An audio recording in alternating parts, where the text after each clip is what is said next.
Hey guys, Campbell Glorious Geeks here. Welcome to Print Pretzels episode 2. I'm just going to do some camera adjustment here real quick so you guys can see me a little bit better.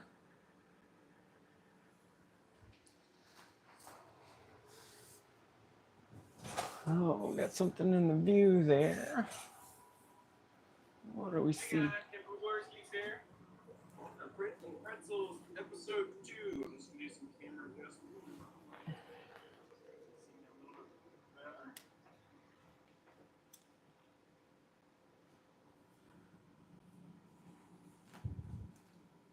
Hope everyone's been doing well so far since the last time I saw ya about a week ago.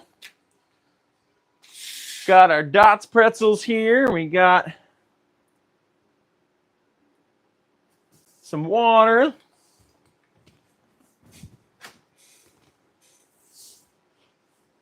Hope everyone's been doing well so far since the last time I saw ya about a week ago.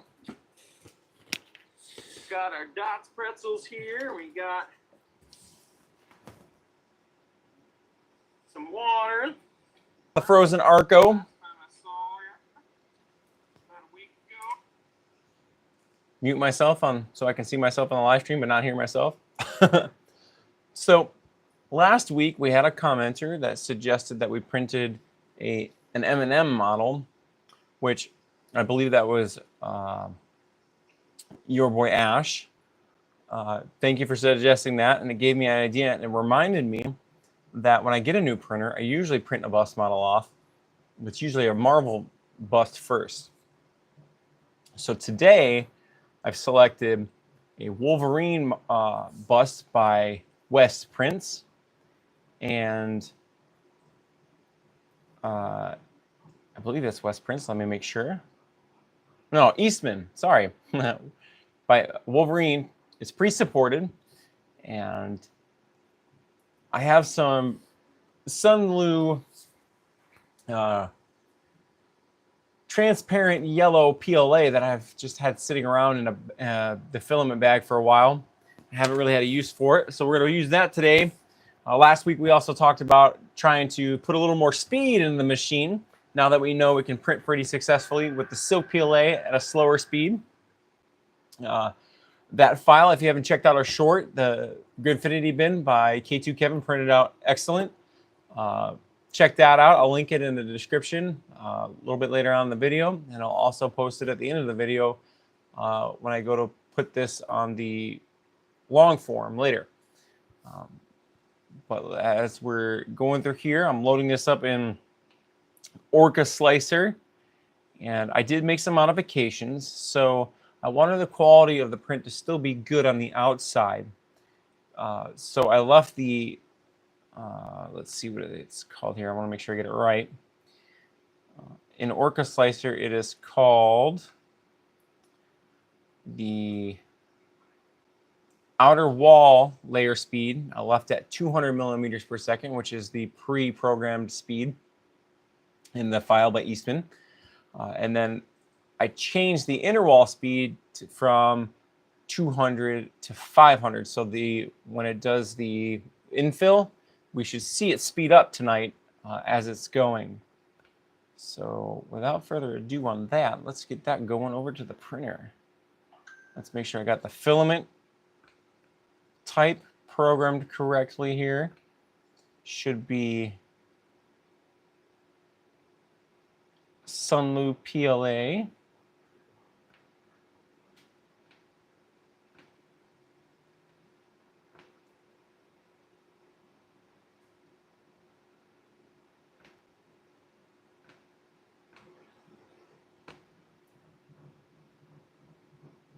All right.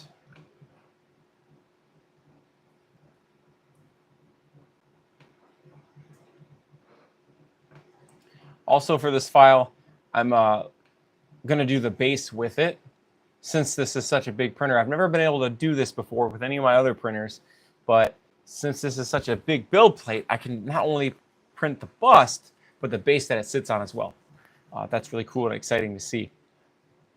All right, let's slice this bad boy. For those of you that are new that are joining us, Print Pretzels is where we're going to hang out as a community and learn and grow together. I've been printing with FDM printers since 2018, so I've been around for a little while, but I can always learn more. All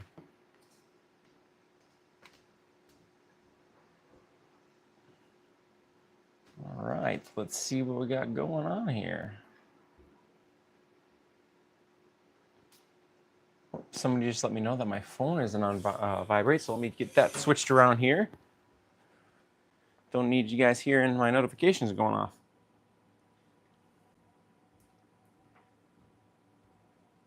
There we go. Got that taken care of. And then we've got our file.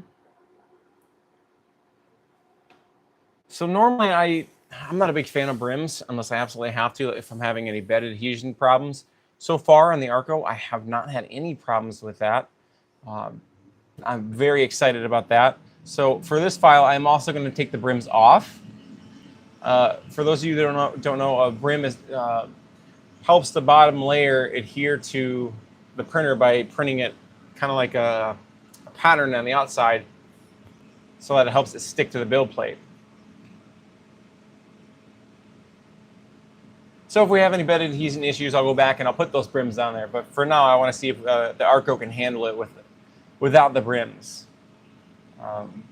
If you haven't seen our last video, I did mention in there that I do use hairspray for my build plates as a standard practice.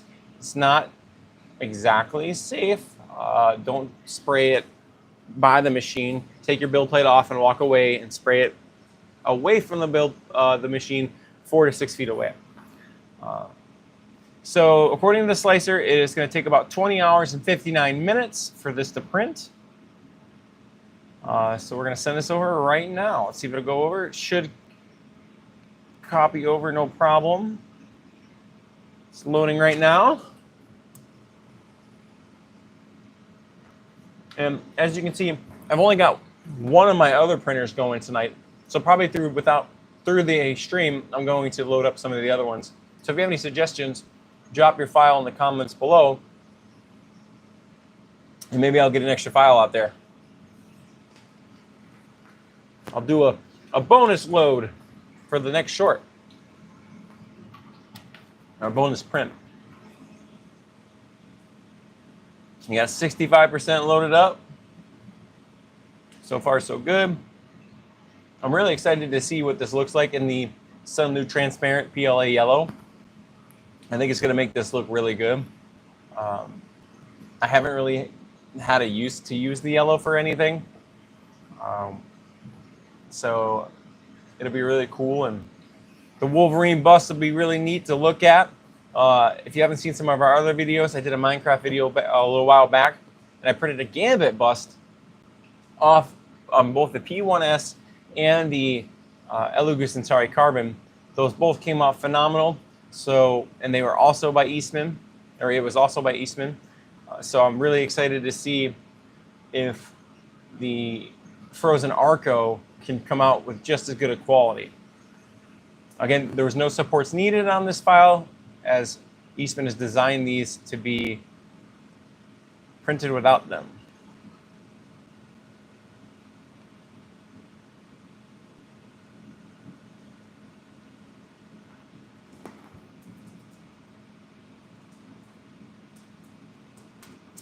Looks like we might have some audio issues in here, but it might have got fixed. So if you're tuning in, let me know. I'm going to post this in some of our other groups that we're part of. See if anybody would like to join us for the live stream.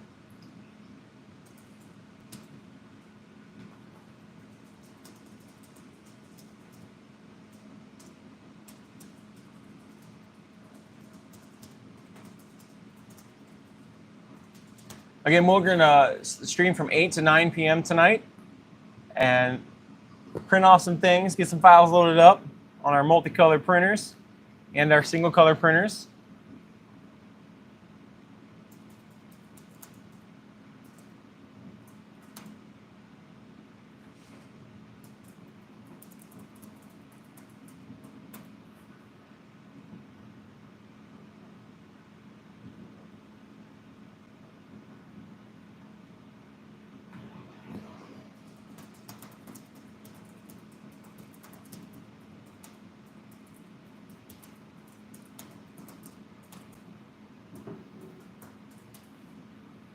All right, looks like the file got transferred over successfully. Now let's see if it does that first layer just as good as it did on the last episode.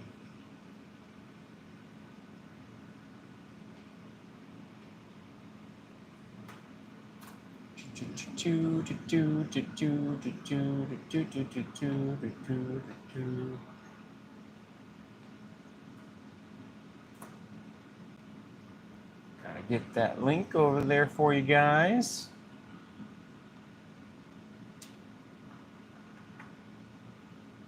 All right, share.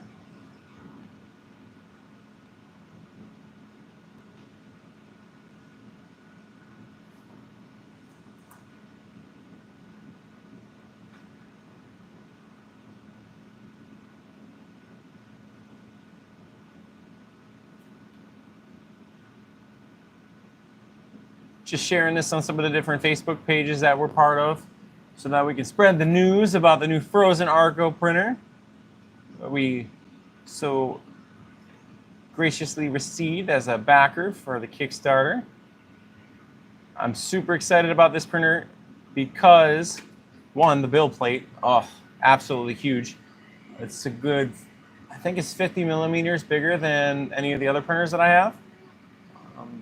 The Penta Shield should be coming soon, along with the Chroma kit that is the multicolor system that they're releasing with it.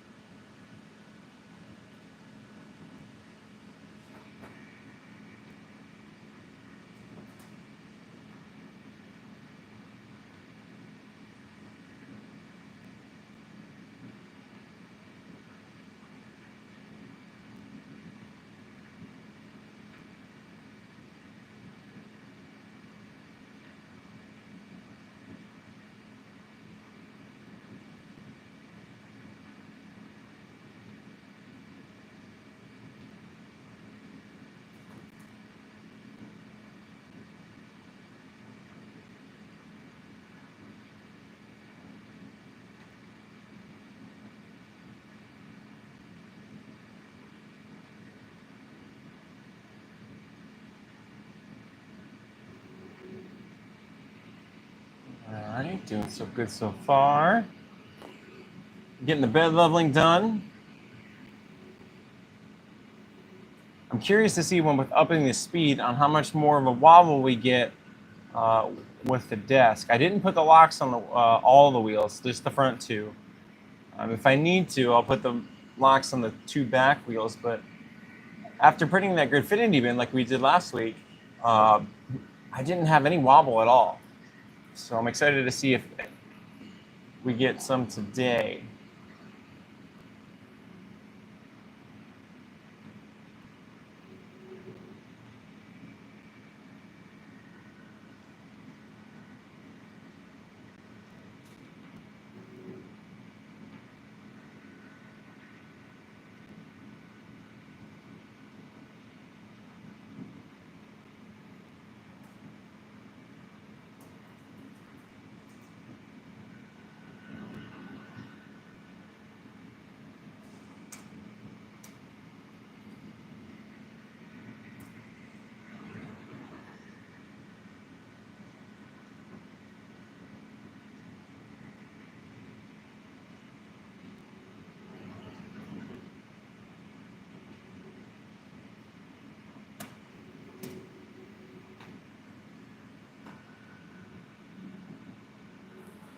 We got our Dots pretzels here, so the flavor today is the original flavor. I'm going to try to do some fun things and maybe every week change up the flavor. Some of them that we got I'm not exactly too sure about, like the honey mustard flavor. We'll see if we get that one. Join us on Monday nights for Print Pretzels Portable Edition, where I will be in a hotel room with our A1 Mini because I have to travel for work, printing and hanging out and answer questions.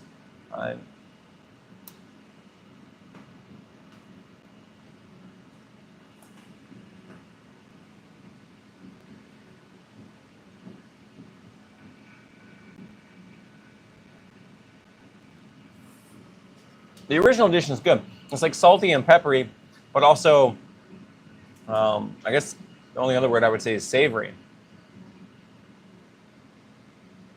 If you have any brands of pretzels that you like, drop them in the comments below so I can do some research and get a catalog of them ordered.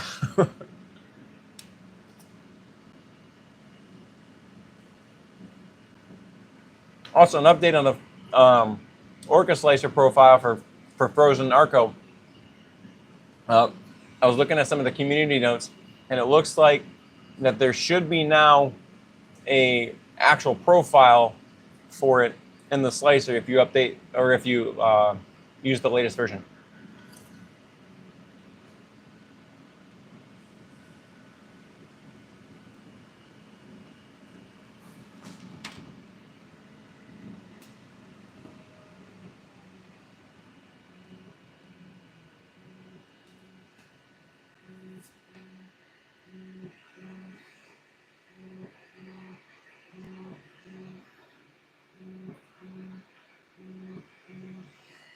One of these days I'll have to show you the build plate for the A1 Mini versus this Phrozen Arco.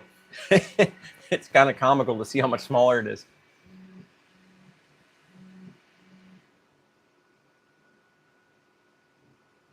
All right, looks like the bed leveling is good.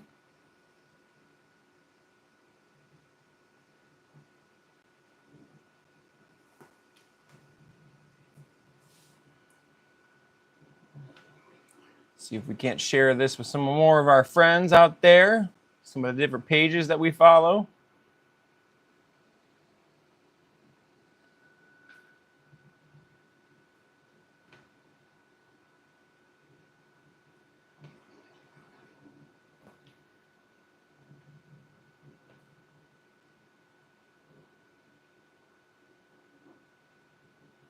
Looks like we're extruding some of the yellow.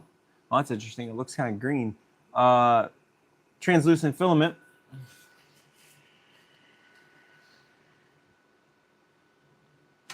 There we go. Out the poop chute went.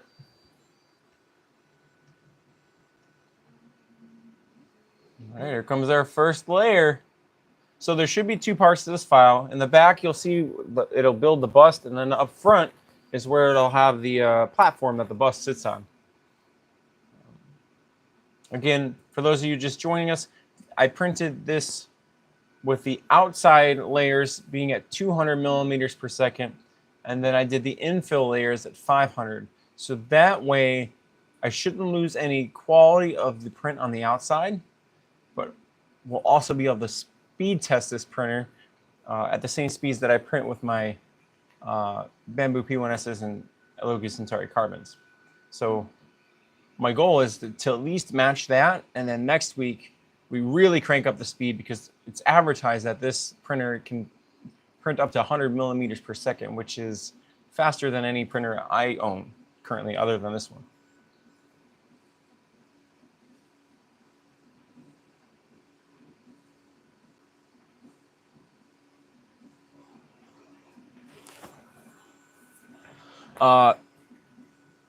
David, to answer your question in the comments, I'm printing a Wolverine bust by Eastman. It was brought up last week that by your boy Ash that I should print an M&M bust, and it reminded me that on my new printers I like to print one of the busts by Eastman. I printed a few videos ago on the Bamboo P1S and the Elegoo Centauri carbon comparison video, a Gambit bust because my son, his nickname is Gizmo Gambit. So I printed that bust off. Both of them printed equally as good, just on the default profiles. I didn't change any settings in there. For this one, though, I did change a couple of settings, nothing major.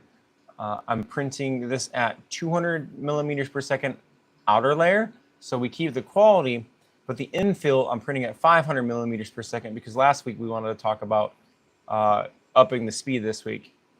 And it's going to be in translucent yellow PLA. I'm a little confused because by Sunlu, but it's looking green on the build plate right now. I wonder what's causing that. That yellow roll up there is coming out green. It's probably because of the coloring of the air, and the walls in the studio here are blue. So that's my guess at that. And then Abby, do you mind sharing what you chose the Frozen print, or why you chose the Frozen printer? How is it compared to your other printers behind you?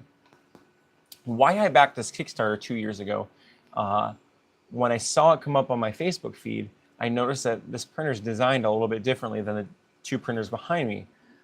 Those printers are the core Y axis, so the bed moves up and down, and the extruder and the nozzle move front and back. So that puts the center of gravity in those printers a little bit higher, so they wobble a little bit more. This printer, it's got a bigger build plate. It's about 50 millimeters larger than the build plate of the other printers behind me. And it's got the flying gantry, which means the build plate is stationary at the bottom, and the printer head travels back and forth like it is doing now, but the flying gantry will be what goes up and down instead of the build plate. Something cool that's going to be for time-lapse videos, once I figure out how to pull them off of here, is for the printers behind me, the P1S and the Centauri Carbon, those time-lapse videos, you get to watch the bed move down. I'm guessing with the time-lapse videos on this machine, you're going to get to see the flying gantry move up with it, which is going to be kind of cool to see. I hope that answers your question. The price point on the Phrozen Arco, let me make sure I'm getting this correctly. I'll go to Phrozen's website right now. I'm going to give you the most accurate and updated information that I can. Go to the U.S. store. I'm based in the U.S. in Ludington, Michigan, if anybody has any questions for that. Currently on the Phrozen website, the Phrozen Arco is listed for $779, which is really good because in comparison, the Bamboo Lab P1S, I believe, is a little bit more than that. You don't get as big of a build plate. So the P1S currently on Bamboo's website is $869, and that's got a build plate volume of 256 by 256 versus this has got a build plate volume of 300 by 300, I believe. Yes, 300 wide, 300 deep, and 300 high. So it's a bigger printer.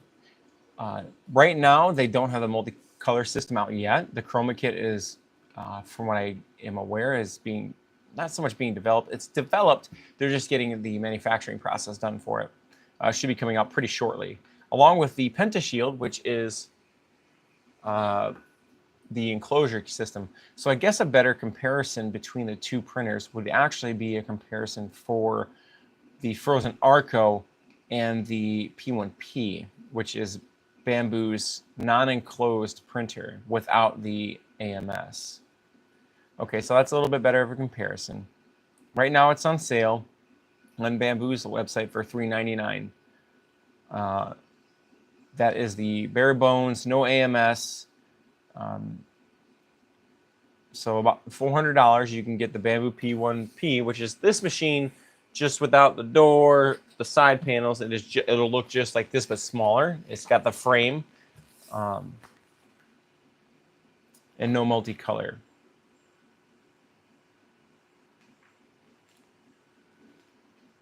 Now we got some more questions in the comments here. I haven't tried it yet, David says. How stable prints are as you approach the 300 millimeter height? This bust by Eastman that we're doing today, I think is going to get pretty high. Let's see.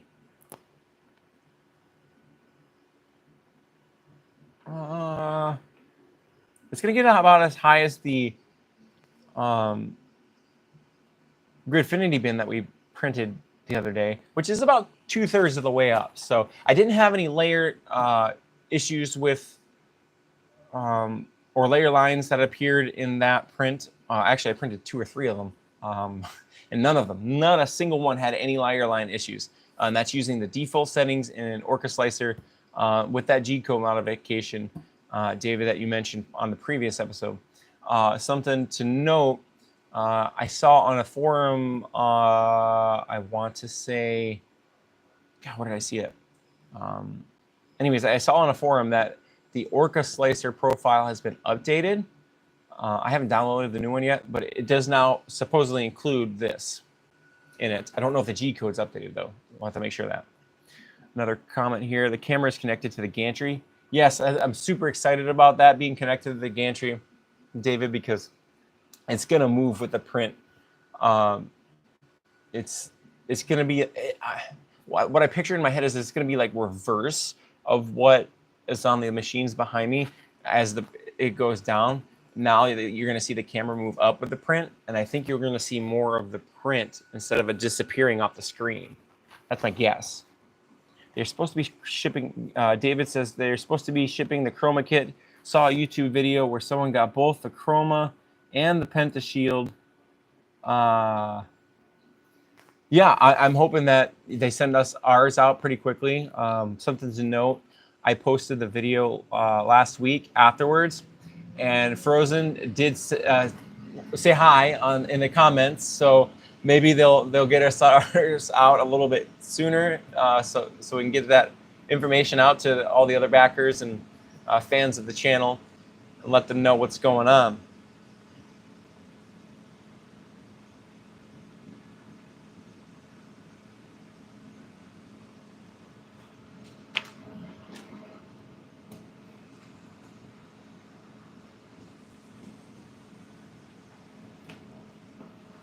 It's so weird. It looks like you guys can see it on camera too. You can see up in the upper right-hand corner the color of the spool it'd be the upper right-hand corner for you guys. The color of the spool is yellow, but look how it's coming out on the bed. It's coming out green. Yeah, it's strange. I'm gonna be a little bummed if this comes out green as a Wolverine bust. I would have wished I printed a Joker bust then.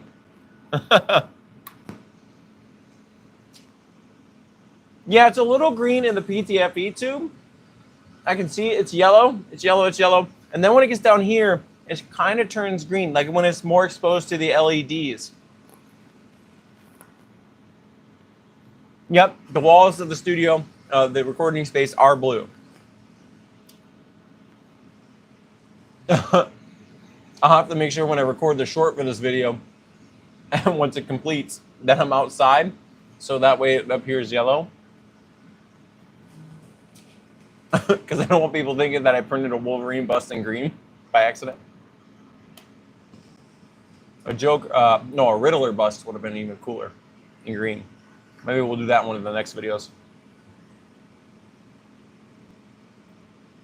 I'm thinking kind of doing like an alternating, a functional print, and then a fun print, another functional print, something like that. So next week, if you guys have any comments on what you would like to print, looks like the first layer is doing pretty good. No issues there. No gaps between where the nozzle's running.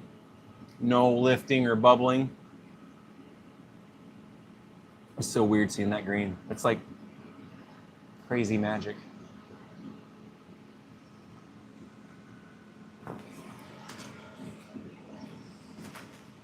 I will say these pretzels are delicious. I forgot how good the Dots pretzels are.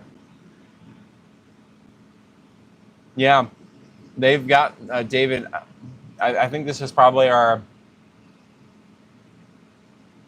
8th or 9th print I've done, and the first layer has been great, which is, I would have to say, probably the most important layer, because if you get that wrong, the print could pop off mid-print, you get lifting, I mean, all sorts of different stuff.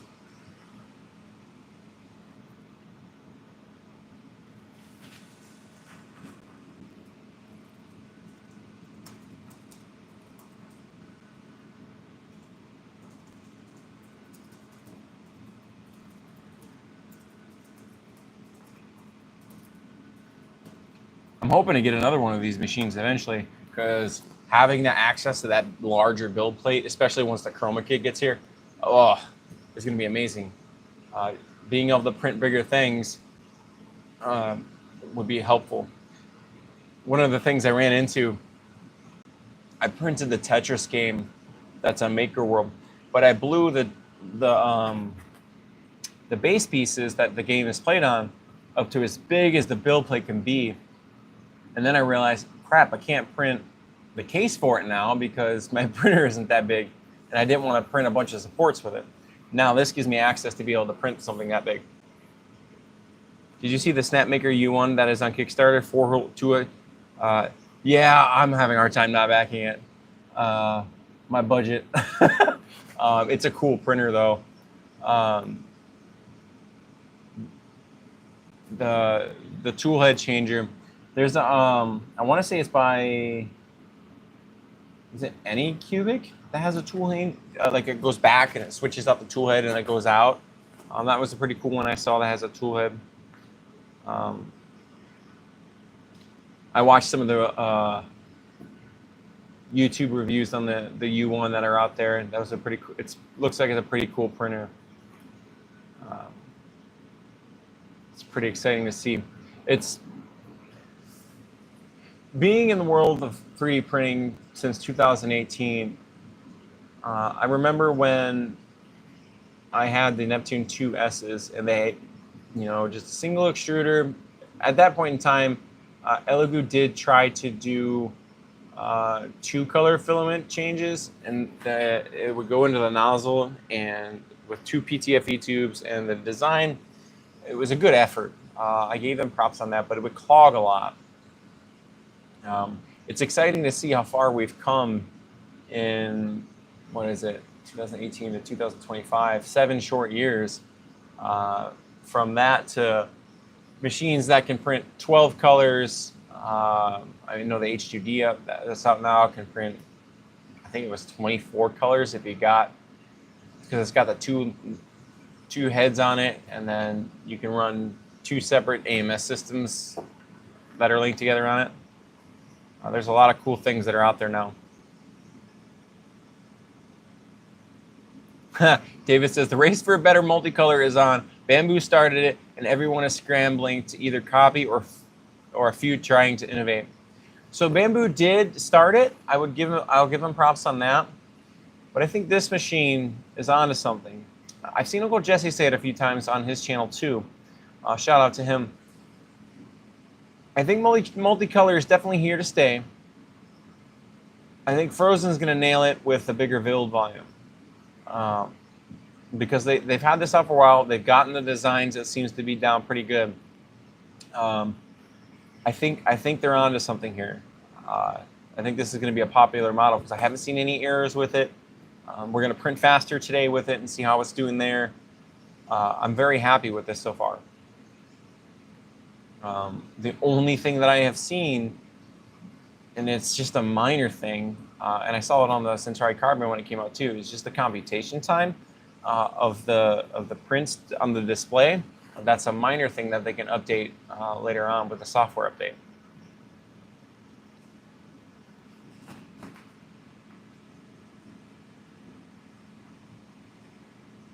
Yeah, I back them based on their rep too.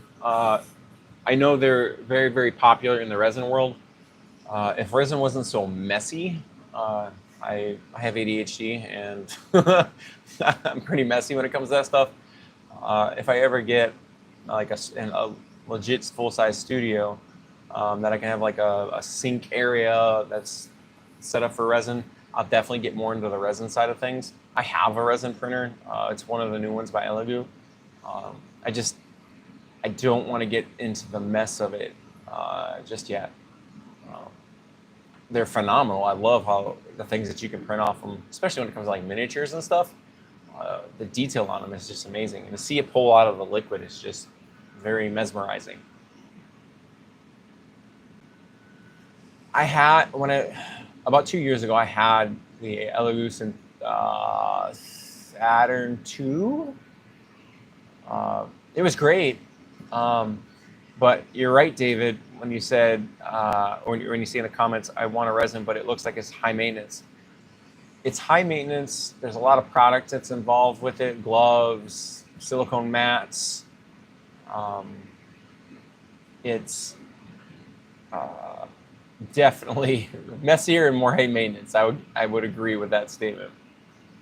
If they can ever nail down the mess, I haven't tried with the water soluble resin yet, so that might be helpful there.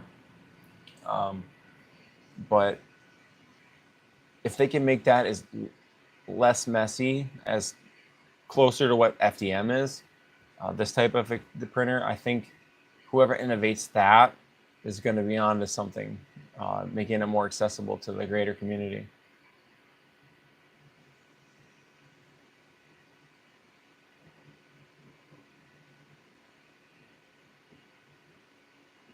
All right, we're moving pretty speedy here.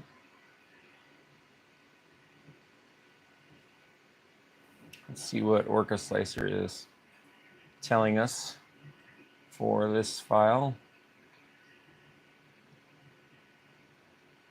Something to note, something that I was doing earlier today for my AMSs for my other printers, I was printing off the rings that go around the Elegoo cardboard spools. I noticed that they've been causing issues. And it's only if the cardboard has like a flat spot in it. If it doesn't have a flat spot, it won't have any issues with a backlash. But if it's got a flat spot, it'll like not turn enough, and then the filament comes out and it gets all spooled up in there, not properly. So if you're having that issue at home with your AMS systems, you can download MakerWorld, the Elegoo spool hold. What is it called? I have it pulled up here.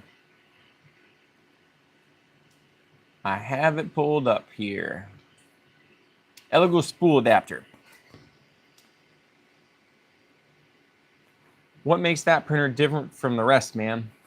That I don't know if you saw earlier or not, your boy Ash, but this printer versus these other ones, the build plate doesn't move.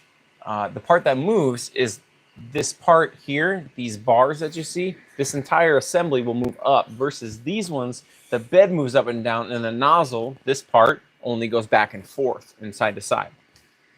And this one will build the print with it. It's called a flying gantry. Why that is so different and why it's so innovative is because the Phrozen Arco's center of gravity, when you go to pick this printer up, you can tell with all the weights down here, which makes it more stable for printing. That's why I believe Phrozen can advertise printing up to 1,000 millimeters per second, versus these ones, as far as I'm aware of, I think they can print up to 600 millimeters per second, but then I think you're losing print quality because the center of gravity is wherever the build plate is. When it's up high like this, or even when it's in the middle, it causes it to sway and wobble. I have to anchor these into the wall because when the printers are all going, it can wobble things around. Even if they're going about this speed, they still wobble. But the center of gravity like this, like you can see, I don't know if you can see, my bottle of water is not even shaking. I'm very impressed with how stable this printer is. Once this gets probably, I don't know, 5 or 6 layers up, then it should really start cranking out the speed because I set the file settings from 200 millimeters per second for the interior of the file to 500 millimeters per second, which should really start moving this back and forth. I didn't change the outer layer settings because if you change the outer layer settings, it could affect the quality of the print. And since we're doing a bust by Eastman, the Wolverine bust that he put out there on printables, I don't want to lose any of the quality, but I want to test the speed out at the same time. If I have carbo spools, they only go in the AMS light. Oh, that makes sense. I noticed that the hole sizes are popular. We just got our AMS light today with our A1 Mini. We'll unbox that tomorrow on Print Pretzels, portable prelude. I've noticed that I feel less table vibration from the Arco versus my P1S's when printing. I will agree with that statement. If I had one of these on my table right now, you would see it shake visibly on camera. This one, I think it's a combination of how the center of gravity again and how heavy the printer is.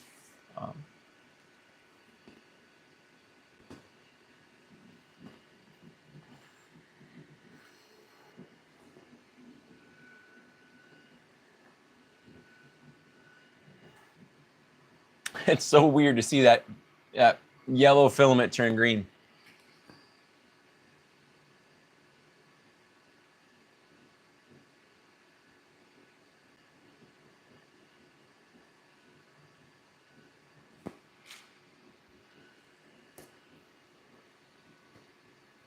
Oh, just to let you guys know, I don't remember if I said this or not, but this print is supposed to take 20 hours and 59 minutes. And just to point out the discrepancy I mentioned earlier, it says remaining time is 220 hours. David pointed out on our last live stream, as it prints more, that time gets, I don't know if it's recalculated, but it goes down significantly as the print goes on. I believe Phrozen will update that pretty quickly. So far, on the back piece, the second layer went on flawless. There's no spaces between the layer lines that would indicate any of the filament not extruding properly or at the right flow rate.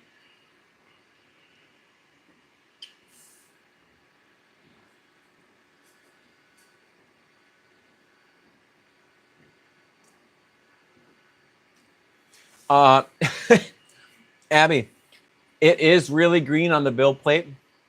I think it's because of all the light here in the studio reflecting off the walls that are blue, making it green. I'm curious to see if magic happens when we pull it off the printer, if it stays green, if I take it outside or in a different colored room. I don't think I've ever seen that happen before in any of the prints that I've done. The filament is yellow up top.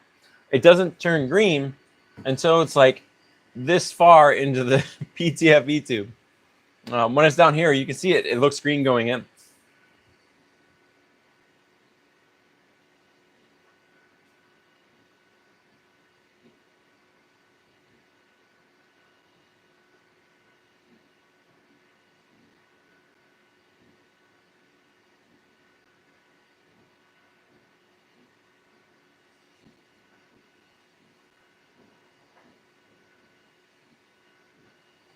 I think once we get the chroma kit, I want to print off one of our dinosaur eggs. They kind of look like Yoshi eggs with the multicolor system as big as this build volume is. Just to test it out. Now, I got to be careful with that because in one of our previous videos, our dragon video, I failed, or one of the printers failed 27 hours in, I believe it was. And it was pretty disheartening because it was like half a roll of filament wasted, and it was Rainbow Pet G.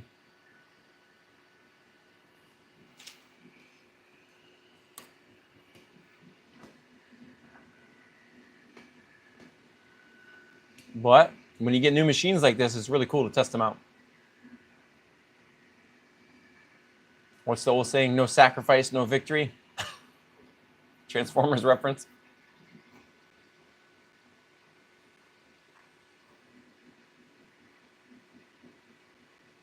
Okay, we're moving pretty good now.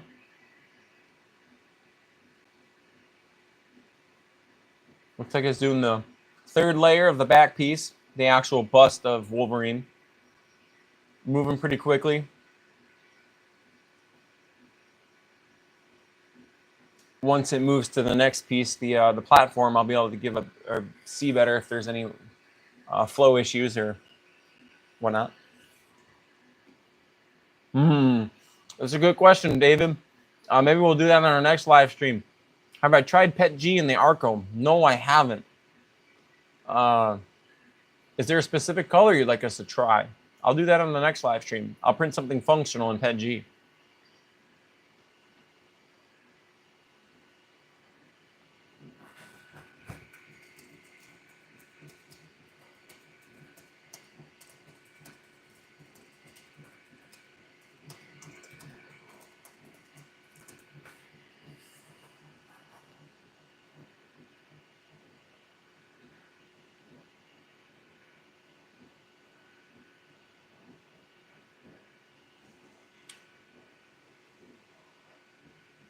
Oh, so far, so good. I don't see any of that, like I said, that separation between the layer lines that would show of any flow issues.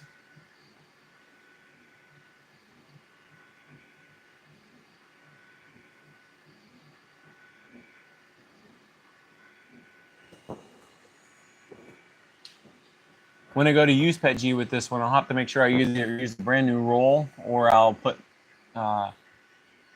a roll that I'm going to use in a filament dryer before I do it, because PETG is a little more susceptible to humidity. Andrew says, I had a difficult time trying to do PETG with Orca because there was no default profile. Ended up using Prusa Slicer. Okay, let me check that out real quick. I gotta figure out how to screen share with you guys so I can show you that. So with Orca Slicer, for the filament profile, my computer is being slow here.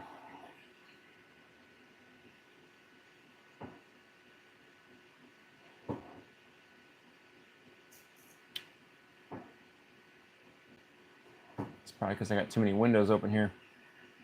It's closing these windows out.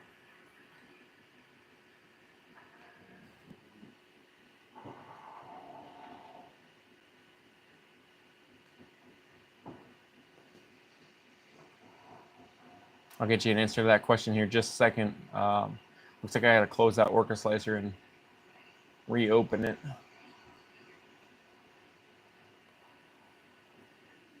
All right, Orca Slicer. So for the filament profiles, I can add Sunlu PETG in my Orca Slicer, and that's, I'd say 95% of the PETG that I use is Sunlu PETG. Even when I do print with Elegoo PETG, I still use the Sunlu PETG profile because I haven't had any issues with that. When you go to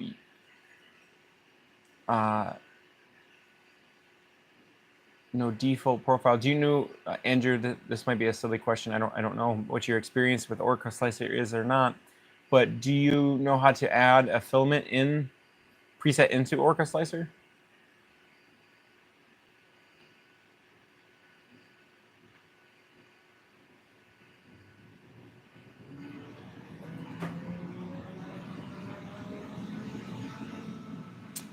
Orca is a little bit to learn.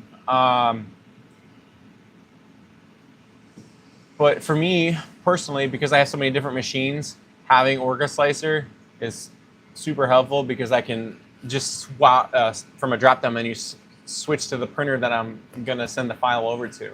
That's what makes it so convenient to have Orca Slicer.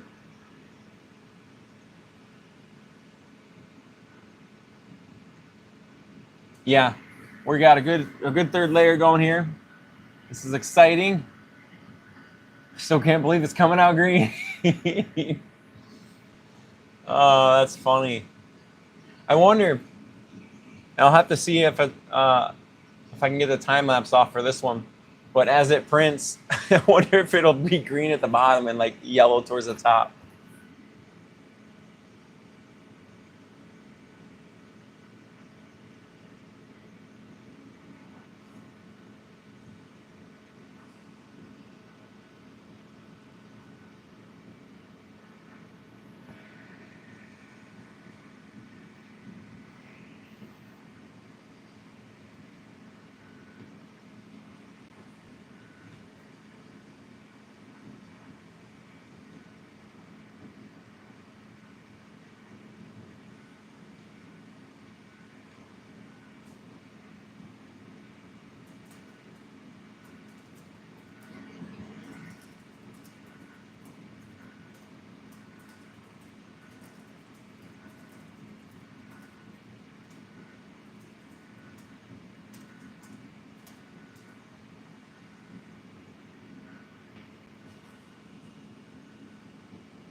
I like how clean it looks too, because even with some of the other machines that I have, I still get like wisps at sometimes, even if I select the right filament preset.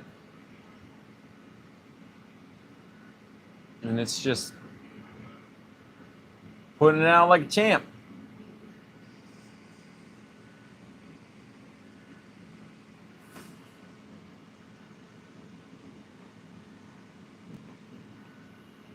All right. So did Andrew or David, do you guys have any recommendations or file suggestions I can put off on one of our other printers here? I got 1, 2, 3, 4 that are empty right now. So I'll take a bonus request for you guys.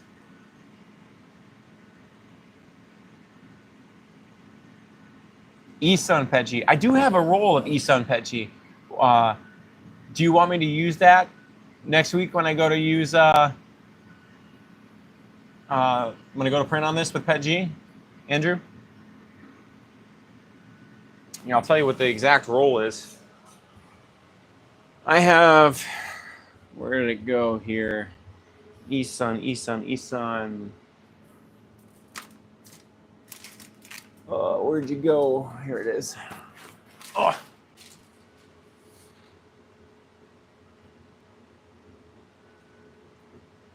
Oh, I made a mistake. It's eSun PLA Luminous Rainbow, but I'll order some for next week, and I'll print off some stuff in eSun PETG.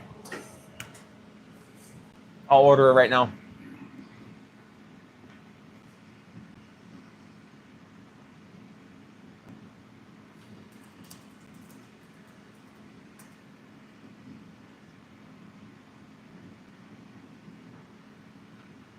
What do you have a specific color that you use, Andrew?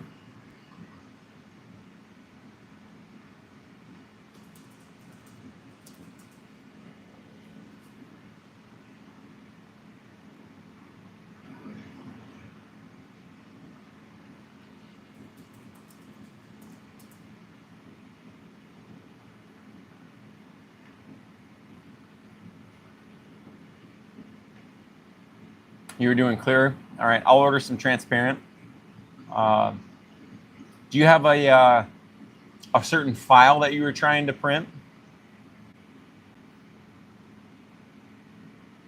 Yeah, David's right. It has to be dry. Like, if my PETG sits around for a little while, I'll put it in the filament dryer before I go to try to print with it again. Andrew, if you want to drop the link to the file in the comments or message it to us on Facebook, I'll try to print that same exact file off that you were printing. eSun PETG translucent.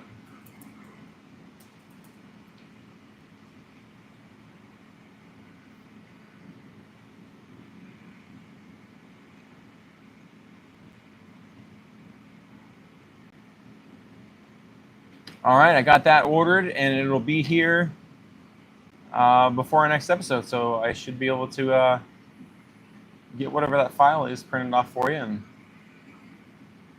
checked out.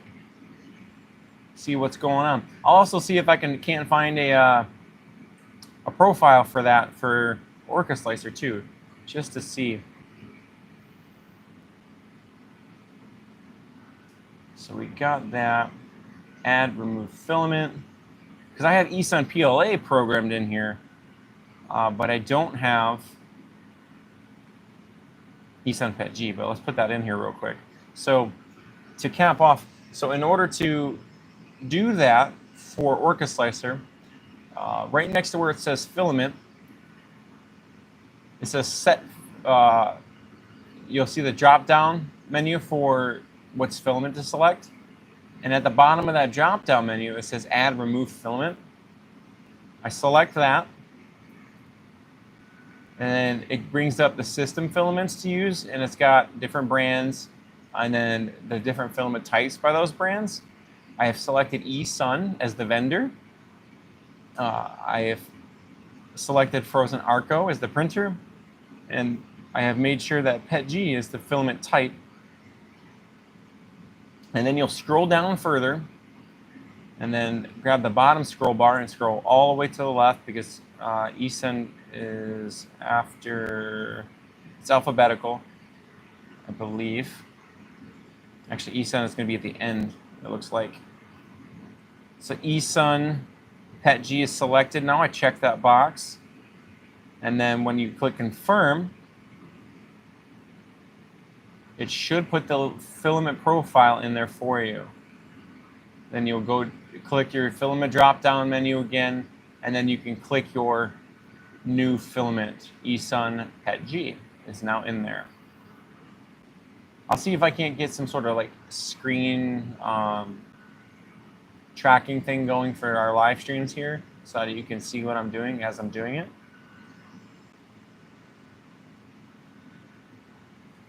Starting to see hints of yellow on the build plate as it's printing. Yeah, I see that. So now that we're up a couple layers, it looks like. Do you have contact information, a bit of explanation to what I was trying to print? Yes, so I'll put in our email, the gloriousgeeks01@gmail.com. If you want to send us that file and the explanation that you're trying to print, I would be happy to take a look at that for you. I'm just trying to build a community here and learn things together.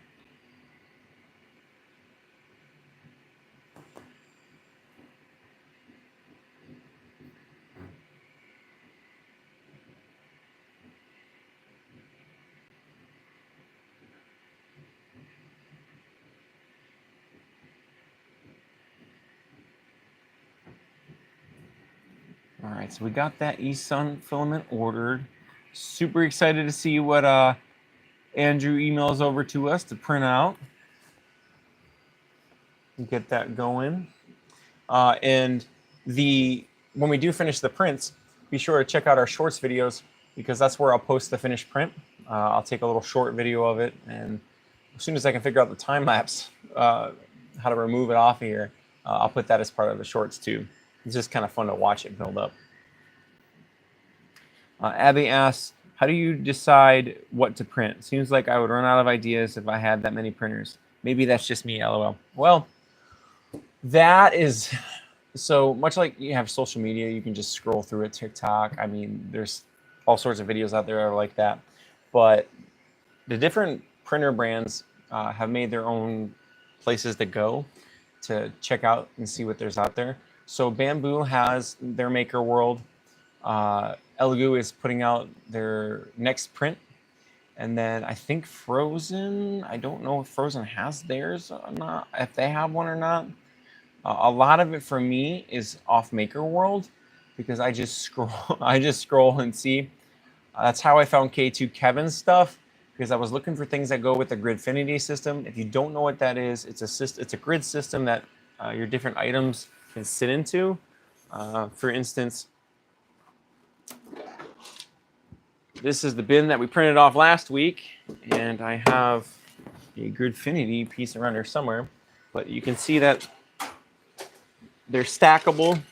The grid system up top here, the next one can lock into it, and then the bottom, you can see how it locks into it. So let me grab another one that you can see how they lock into place. So there's also cool about Gridfinity is if you like magnets, a lot of the files come with the custom magnet hole, so you can put your magnets in here, and it just helps reinforce them locking together like that, so you can tip and turn them around, and they're stable. So it's really nice, and that's the bin I went off and printed after the file was done. So that's what we printed last week. Pretty exciting.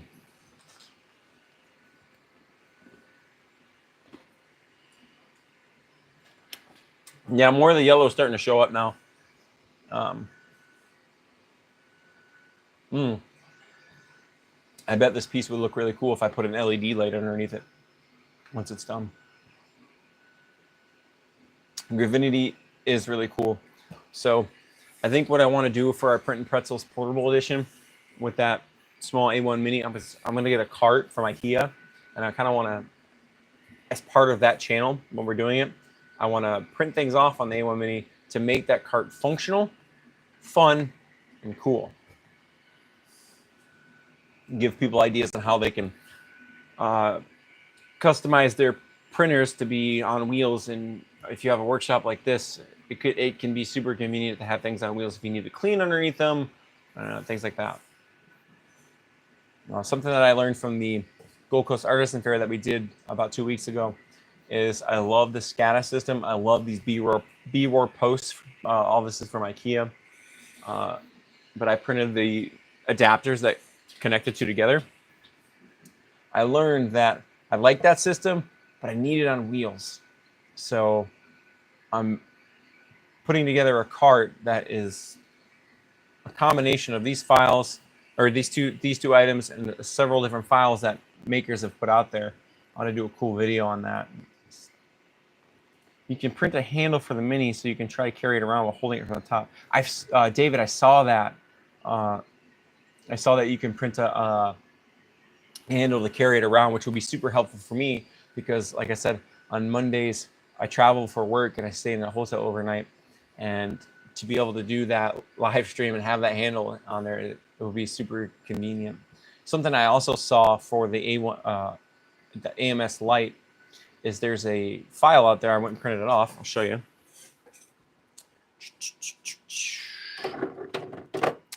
Just this little file right here. This little guy right here. He goes to the AMS Lite, and he can clip into the SCADA board, and it makes your AMS Lite vertical. As part of that cart that I'm going to do, this is kind of a sneak peek, you guys, for those of you that are watching. I want to put the AMS Lite on the second shelf of the cart underneath the A1, and that way it saves space.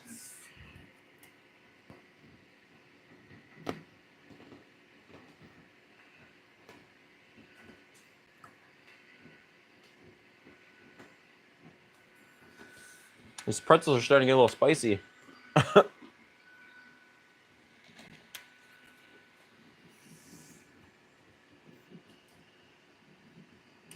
David says he's been thinking about attaching the light on top of the A1, the AMS Lite on top of the A1 printer, which is a slightly bigger version of the A1 Mini, a little bit different design. I've seen that file. He needs more table space for an additional printer. I understand that feeling. It's why I use these systems that I do.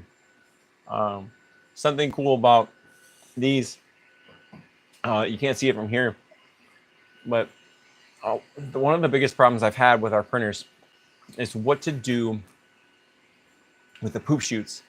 Because even with, when you print those poop chutes out to the side, they come out. If you're printing something that has, I don't know, 50 color changes or more, the poop chute can still get clogged. So what I did was I took these B-Roar shelves, I cut a hole in the bottom of them, or in the back of them, where the poop chute comes out. And now the poop chute I have, it comes out and goes into a bin, a big clear bin that's, I think it's a 40 gallon, oh, not a 40, it's a 50 gallon or 50 pound pet food container I got from Meijer, our local big box store here. That's like Walmart. Yeah, I want to go through. I got a couple of more upgrades I got to do to it before I kind of like show it off in a video series that I want to do.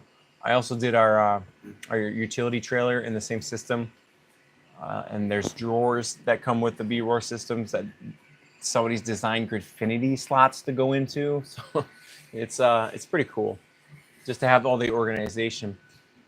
The next thing I got to do is I got to go through and label everything, because now that I have more than one printer brand, or more than two printer brands, having the different nozzles is going to start to get confusing if there's not organization. I'm excited you guys get to watch us grow here on the channel. Hopefully give you guys ideas for your own home setups, for organization. I sent you the file. I used Gridfinity for small parts. Started using the multi-board for garage wall storage. I saw the multi-board system and that you could print that. I'm kind of curious to see what that's about. I know things lock into that kind of like a pegboard, right? With the multi-board system, Andrew.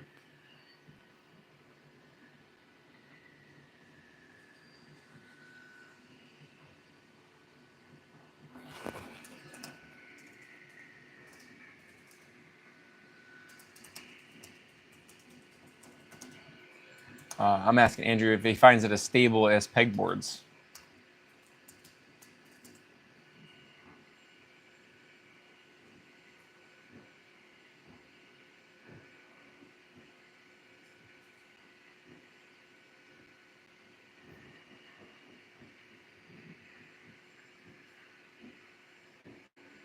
Did you print that out of PETG as well, or did you use PLA?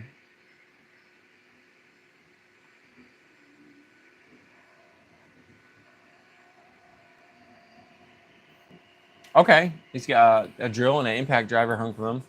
You use PLA. Something that I ran into when I printed with PLA here in our studio is I had filament up on these PLA racks for the Scatus. And when the heat kicked on in the winter, if it was near one of our heater vents, it would warp. So I started printing them out in PETG and didn't have any issues since. So I would just be careful of if you have any like warm days, just be careful that things aren't warping on you.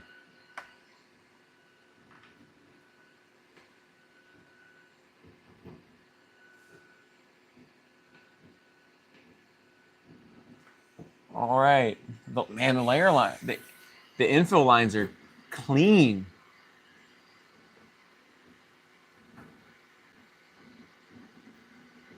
More of the yellow is showing up. I don't know if you can see it on screen, but I think this file is going to be pretty cool. You're going to be able to see the infill in it. It's going to kind of look kind of neat.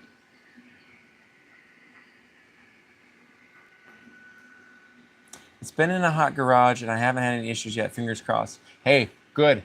I'm glad. Some of the newer PLAs, like the PLA Plus from Sunlu and the PLA 2.0, those are a little bit more heat tolerant, so you may be good to go then. I think when I printed it off, I used the basic Sunlu PLA. I learned quickly. I came downstairs one day and I had, I don't know, it was like 6 or 7 rolls of filament that were just laying on the floor. Still in the packages, but I learned the hard way.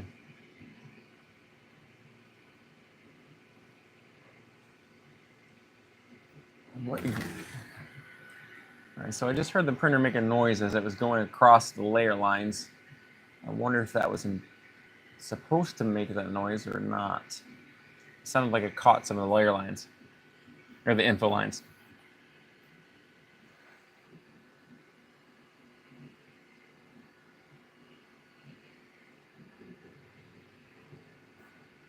What infill pattern did it use on this?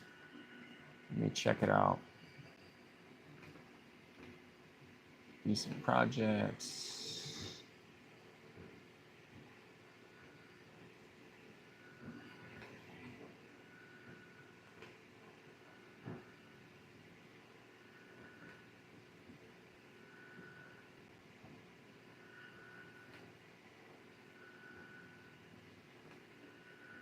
Where did my file go? That's weird. There it is.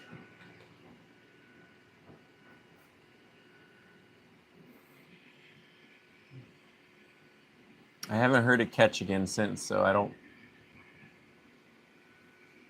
know if it's going to cause an issue that it did that. If it was just like excess filament on the extruder falling off.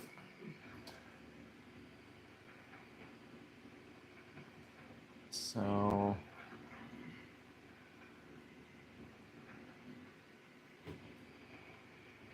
just looking to see what infill pattern that I used on this because it looks really cool.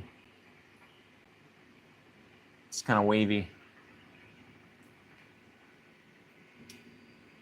Monotonic, for those of you that are tuning in.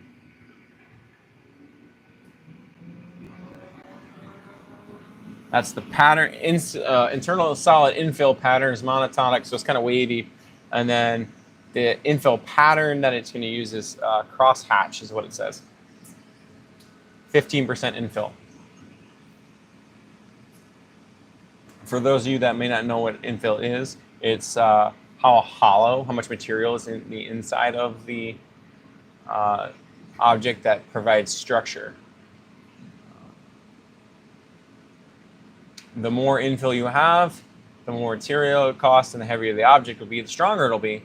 But there's a trade-off that it'll be more expensive to print that way, use more material. David says grid infill. I don't think so. I think monotonic and crosshatch are the two that were selected. I think it caught Polymaker SPL HT, just the roll of, but haven't printed with it. Yeah, I want to try some of the HT material too. I think Sunlu has some too. Grid infill. I think what happened is when it went across one of the layers, I can't really see where. When it came to go to the other side of the print, it just caught it a little bit. It doesn't look like it caused any print errors. And I haven't heard it since.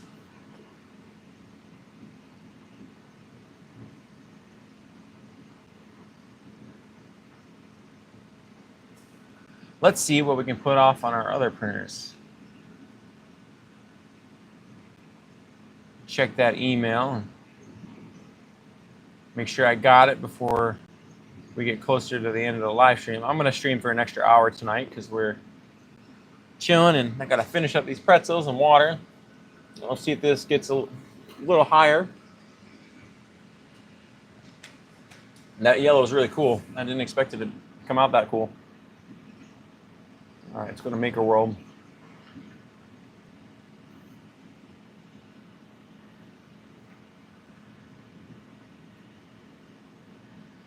I've been printing a lot of the kids' fidget toys that are like animals, tiny little animals.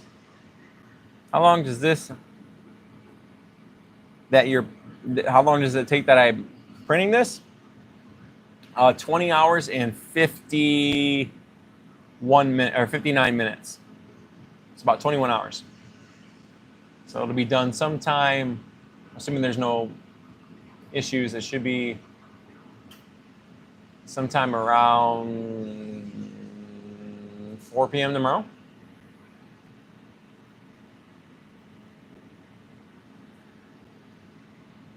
Andrew asked, do you use mostly Sunlu? I've used mostly Inled, Micro Center, hi Momo, and eSun, but trying Sunlu and Polymaker now.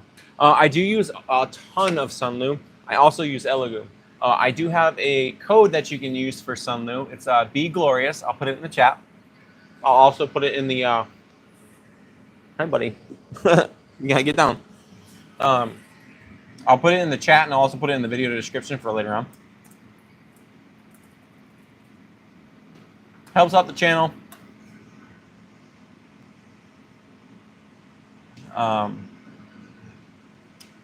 Because we are affiliated, I do get a little bit of a discount with Sunlu if I use their material. My favorite is New Makers. Their spools are AMS friendly too. David, something to note on that for AMS friendly stuff. So I think Sunlu is catching on to how everybody's going to the AMS. They're switching their stuff over. I just saw it on their website today, and I'm getting a lot of their stuff now with their new rolls, and they work with the AMS really well too. Let me see if I can't pull that up, and I'll put it in the description or in the video chat. I just saw it today. Can't remember. Maybe it was when I was unboxing some filament that came in. Let's do this. Sunlu filament spool announcement.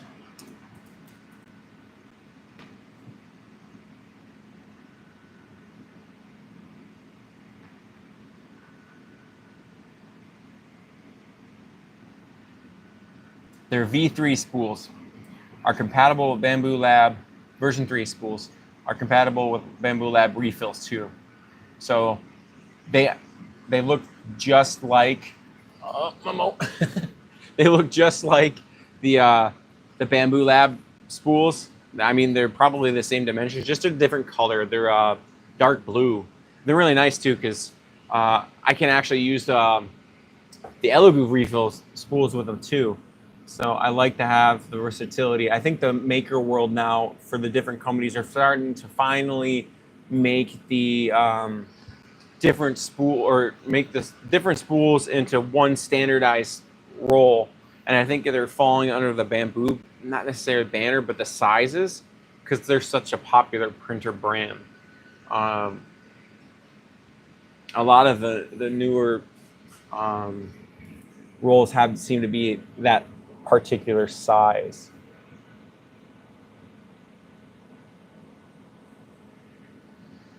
I heard the refills work on Bamboo spools. The Elegoo refills or the Sunlu refills? The Sunlu, I just looked on Reddit here, and it does say that, and I'll post this in the chat. It does say that their filament, the Sunlu filament does refills work on the Bamboo. If you look at the photos in that, you can actually see the old Sunlu versus the new one. And I've used some of the new ones, and they don't cause any issue in my AMS. And they look very, very similar to the Bamboo rolls. I think they're just a different color. What you doing, buddy? You hanging out and printing pretzels, huh? Huh? Sorry, you can't have any pretzels. I don't think that would be good for kitty cats. But where are you going? All right. You saying hi to everybody out there? If they could just all use a universal RFID system. So I don't remember when it was, but I saw that Elegoo, with their new system that's coming out in Q3, they put out a post on their Discord, and they're trying to do just that. They're trying to standardize the RFID across the different spools. I don't know, because I know, or I don't know, but I'm pretty sure that Bamboo's RFID system is proprietary, which means it's like a closed off. You can't mess with it. It's not open to the community to make modifications to. I think that might cause an issue, but I know there is an effort by Elegoo to do that. So this Phrozen printer is doing great. I've not heard it connect again to the infill, and it is looking slick. It's almost like a honeycomb pattern on the infill.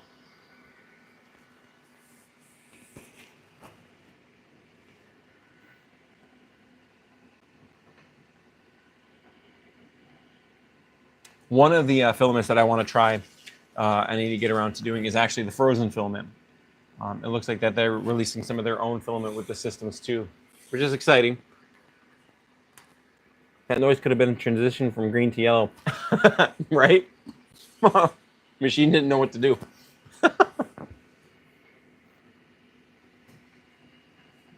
They shouldn't rename this color to magic yellow.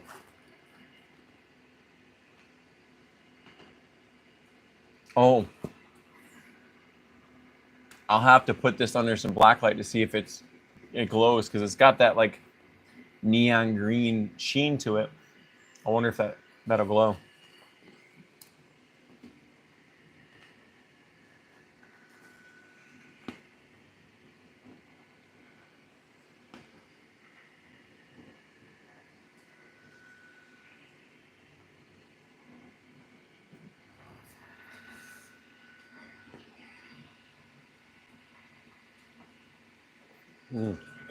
Something that I like to do on this channel as part of the functional prints that we do every other week with the Arco is I'd like to start doing functional mods that the community has done. If any of you guys have seen any out there, I haven't really seen any yet because this printer's so new. I would love to start decking this printer out with different modifications that they have for it. David asks, are you feeding the filament to the extruder going from under the spool to the PTFE tube or over the spool? I'm actually, so the PTFE tube goes, I actually put a longer PTFE tube and it goes under the spool and kind of halfway up the side of it. I've noticed that when it was on the roll before, and I had it zip tied here last week, kept my promise, I did put the thing on there, the coupler on there. I noticed that it was easy for the spool to come unraveled. I don't think that was any intentional design or anything like that, but by putting that PTFE tube around to the back, underneath and backside, I don't have the unraveling happen as much, and it's makes it a little bit harder to put the filament in initially. But once it's in, I just literally just spin the roll then and it goes through.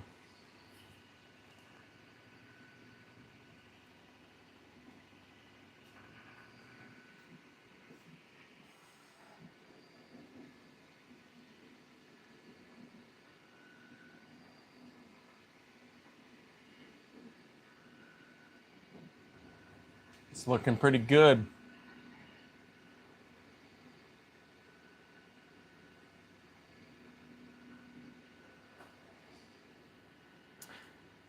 David asks, I was curious if you changed something. I see the filament rubbing on the spool as it feeds, and I take the spool off to pull the filament out of the machine, or it does what you said.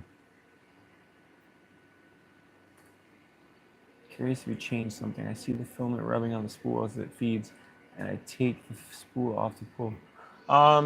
So maybe I can get a better look for you guys here. So I have the filament tube, actually, maybe I can put it a little lower. It's a pretty long filament tube. I have it going almost all the way to the top, and it's just easier for me to load it. I'm kind of klutzy, but now with it going all the way to the top, it keeps it from backlashing as much. I'm sure once the Pentashield comes out, they'll probably have like different modification for it for how it comes out. And especially once the chroma kit gets here with the multi-filament stuff that comes in, I'm sure that whole system will change. I'm excited to see that. Thanks. It's kind of by accident that I did that. I had a shorter PTFE tube, but it didn't get all the way to the roll. So I just grabbed a different one and I stuck it in there, and it's like, well, it doesn't backlash anymore, so it solved it.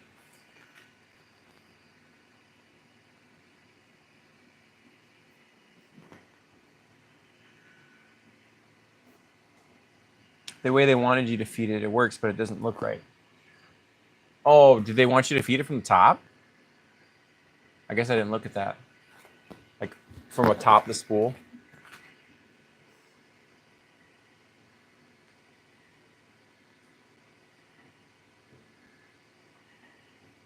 I'm guessing when they have the AMS up on top of it, or the chroma kit, I should say, not the AMS, the multi-column system, I'm guessing that somewhere up here, they're going to have the filament tube come out the top. How that's going to look, I don't know. I know that in the pictures and stuff, I see the orange riser that they have above it, which is kind of cool. I like that because it's kind of our colors, orange and black. So thanks, Frozen. I know you didn't do that on purpose, but I appreciate that. But it should come out the top somewhere, I would think. Maybe the top back.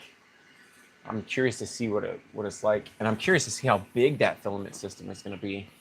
Will it be a good portion of the entire top size? Andrew says, I've been printing from a dryer because it's so humid here. Now I need a longer PTFE tube to connect the two.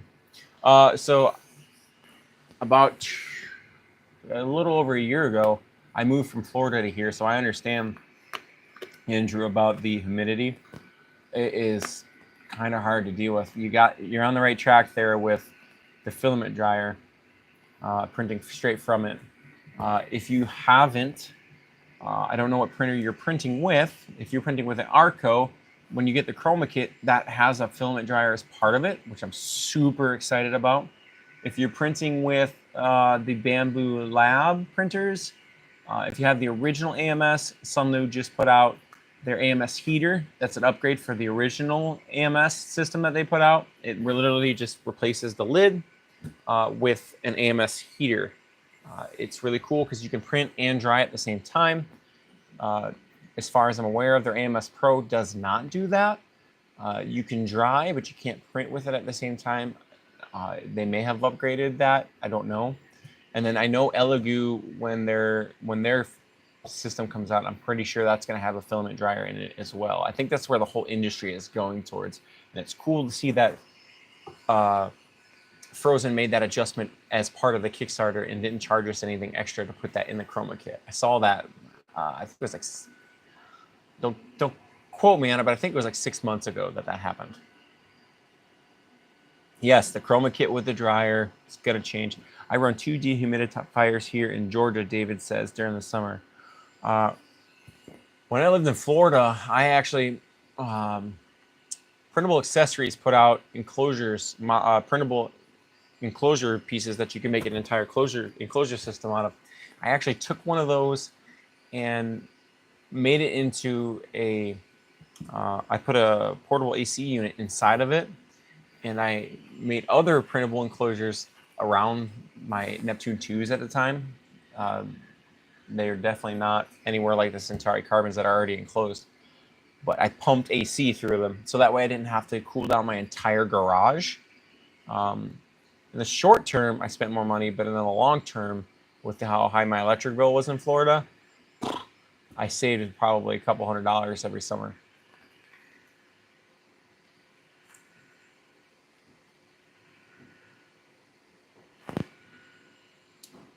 So we're printing great. The quality's turning out. I didn't plan this, but judging by the first couple, I don't know, there's probably 10 layers. That infill pattern, I don't know if you guys have ever seen the X-Men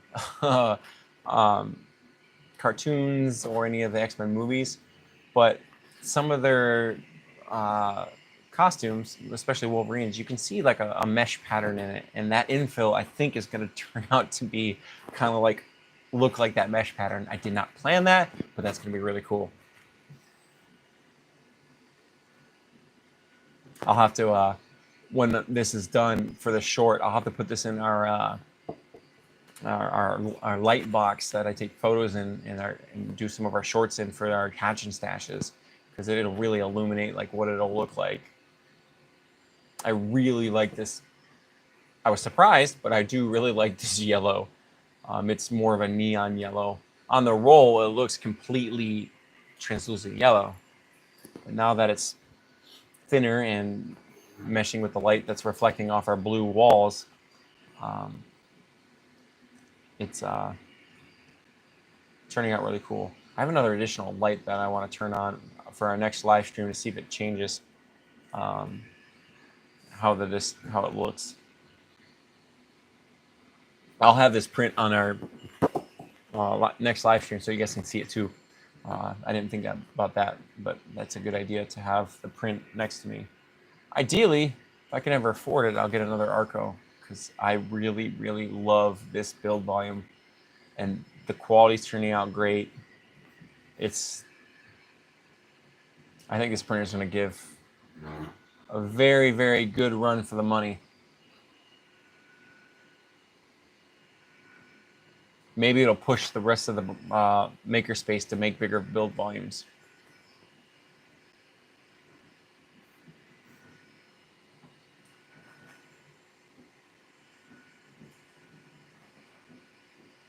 I don't know if you guys have noticed, but the filament cutter, when you change out the filament, it's super easy.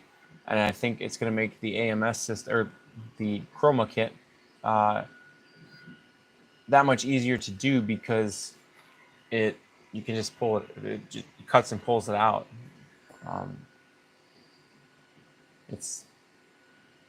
And I liked how they incorporated the pushing mechanism as part of the flying gantry, because I can see where it's going to run into the flying gantry over there and make that filament cut.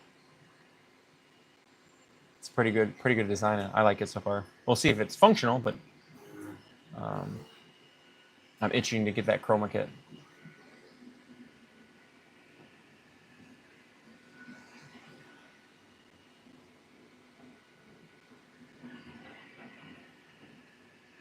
As part of your guys' Arcos, have you noticed on the pulleys for the, oh god, the,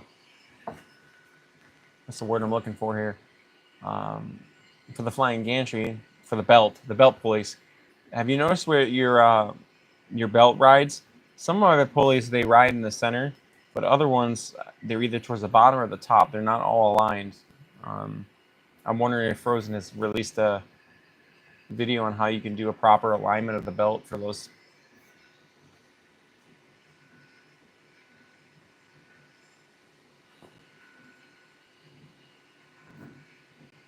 It's functioning, so I'm not gonna mess with it. It's not making any weird noises like some of the other printers will make, like a squeaking noise if the belt's towards the top or the bottom of the pulley. It hasn't caused any issue. Just something I observed.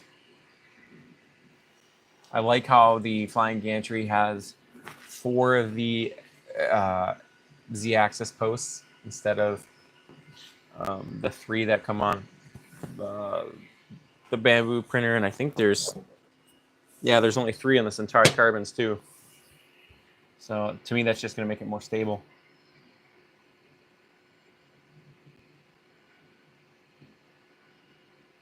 Yeah, I think you're right, David. I think they are going to start doing maintenance videos pretty soon. They are catching up with the release software and firmware. I'm excited that it's finally here. Especially, like, I cannot iterate enough that build volume. That changes so many things for me. Is just our business and stuff. I can print bigger things now. I won't feel as limited anymore. Oh, I didn't know that. The slicer is not available for Mac users. Do you use Orca Slicer then, David?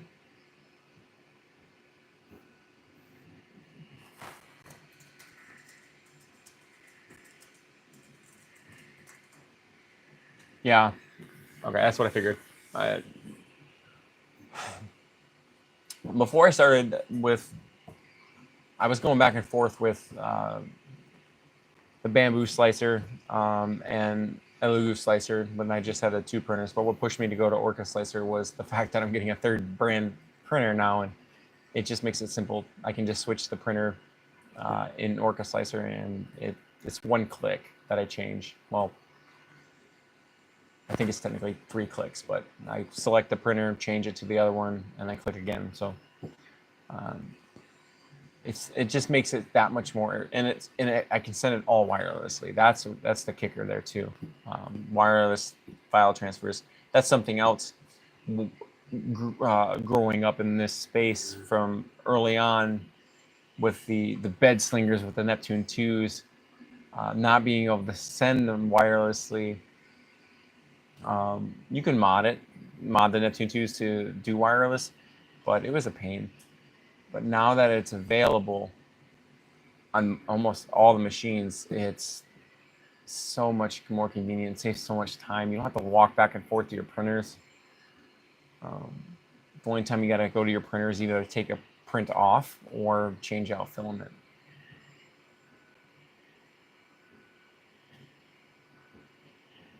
Hey, David, wireless transfer. When I switched to Orca, I had to figure out how to switch from Chinese to English. Hey, on the last live stream, I had to figure. Somebody helped me figure it out. Maybe it was you. How to figure it out in the fluid interface. I couldn't read some of the stuff. I felt very, very disabled when I couldn't read what I was trying to figure out. So somebody helped me out there, and I really appreciate that. That's what I like this space for. Is, we help each other out and figure things out. If we can't figure it out, we have a week to research it and then come back to it for the next one. Google Lens is your friend.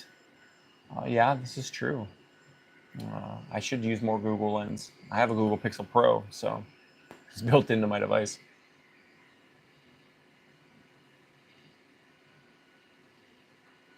Yeah, that infill with this color, is going to be pretty slick. I don't know if Easton designed that on purpose like that, but I'm glad it's in there. Andrew says, Raspberry Pi with Octoprint or an Ender 3 V2. That was my wireless print originally. That's a lot of work you put into that. Oh my word. That's cool. Just to see how far we've come, and since those Raspberry Pi, no knocking that. That's a pretty cool little device that they have out there. I've seen it used for so many different applications. It's really cool.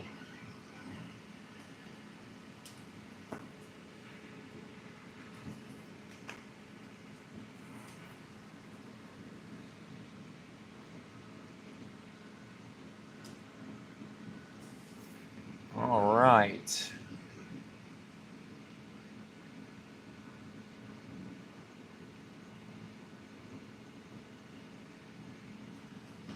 Just for you guys, for next week, I think I'm going to get on 1 hour earlier, since that these might be a 2-hour live stream thing.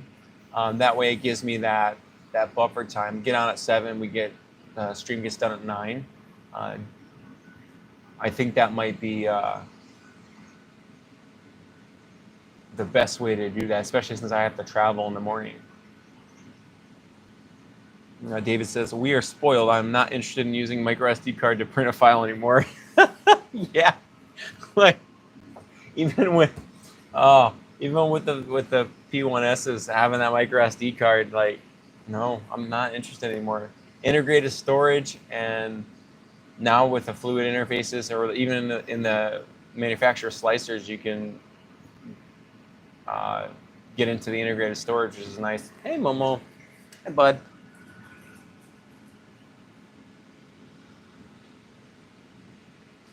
I'm definitely glad I found a good use for this filament. I didn't know what I was going to do with it. It just was sitting there. I couldn't find anything to print with it that I thought would look good. Hidden print and just print, please. Yep.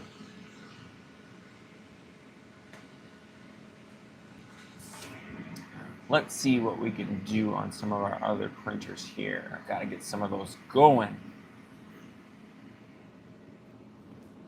I can print some dinosaurs. Those will be cool.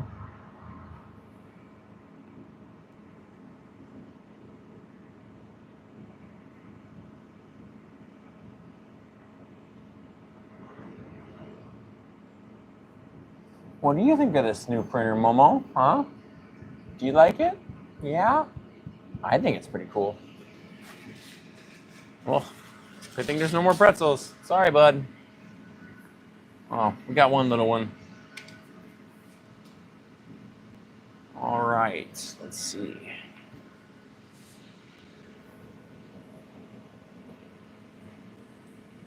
So what are some of your guys' favorite colors to print in PLA?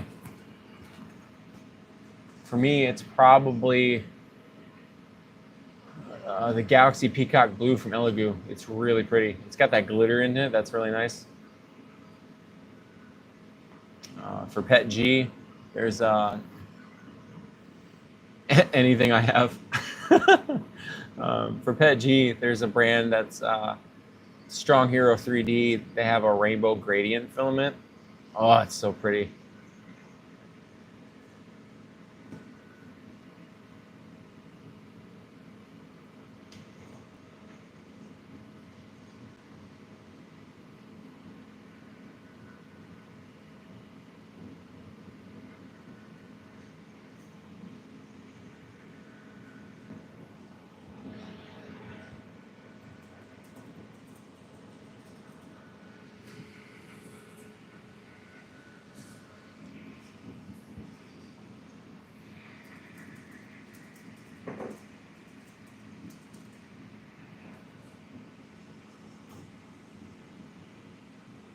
So did you guys get notified when the live stream went live? If you were on last week, and if you weren't on last week, how did you find our live stream? If you don't mind me asking, so that way I can know what's working.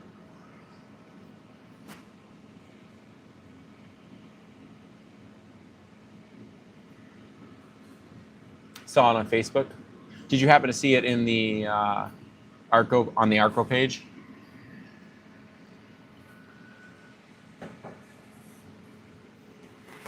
Where are you going, buddy? Come here. Okay, cool. Cool. I know it's working then. Awesome. Yeah, Frozen actually commented on our video last week that they saw us and they were excited to see more.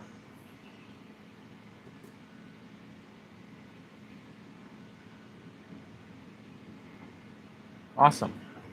Happened to see you on Facebook and jumped on. It came up on my feed and then I jumped on to YouTube. I'm going to see if I can do some research on how I can stream to both platforms at the same time. I think Twitch can do it, but I think there's other ones out there too. Abby asks, do you print it with other filaments like wood, silk, or carbon fiber? Silk, we did print with silk last week. That was just the black silk. It did come out very shiny and it was nice. You have to print a little slower with that. I have not tried wood filament. I have some. Maybe we'll try that after the PET G. I'll do some research on that. I have not used it yet. I do have hardened steel nozzles, so I think it'll be okay to do that with. And carbon fiber is a no.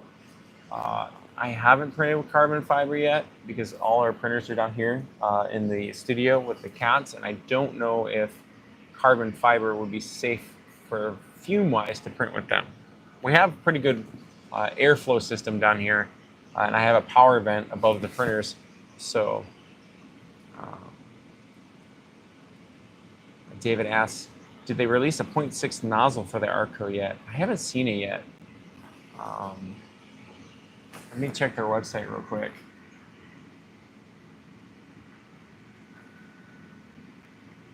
I don't even know if you can get parts for the Arco yet.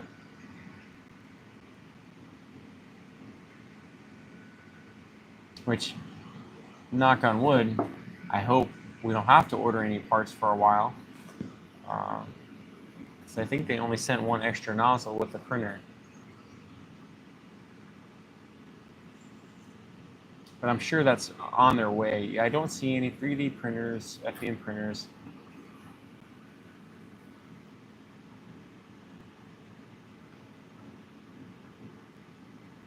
I don't see any options to buy parts or accessories on the Frozen website for it yet, so I don't know. I know they advertise the different nozzles that come with it. They got the standard nozzle, the Bondtech CHT nozzle, and the Slice Engineering Gamma Master nozzle. I don't see any additional sizes for the nozzles though. I'm sure it's coming though.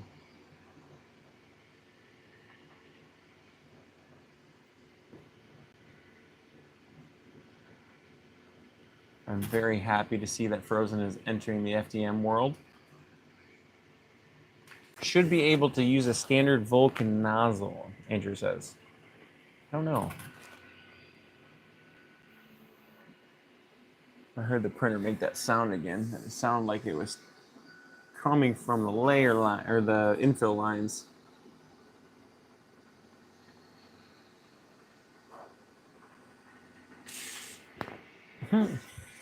Hey, buddy, you coming back for some more?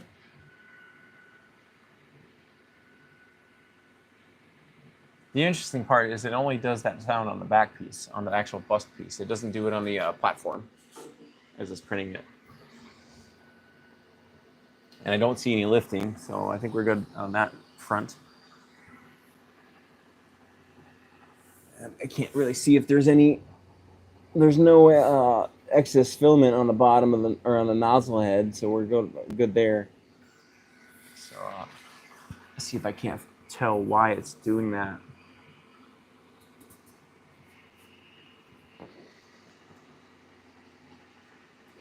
Curious if we'll ever see a spaghetti fail. It's in your tagline. Do they happen often? Yeah, they happen. A lot of the times it's user error on my part. On this Elegoo Centauri carbon, I had a spaghetti fail that actually ejected itself out of the printer, and the door was open when I came downstairs. I could hear it all the way upstairs, grinding away, and I don't know what I did. But I had all sorts of stuff. The next one, I'll make a short of it. like just to make sure that we have it. I've tried to capture some of the spaghetti fails on the time lapses, but I have not been able to. They're fun, but I'd say they happen maybe once a month. What you doing, Momo? Why are we making sounds?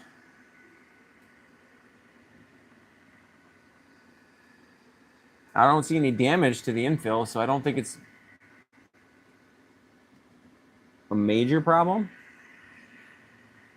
It just sounds like the nozzle's catching some of the infill as it's going through.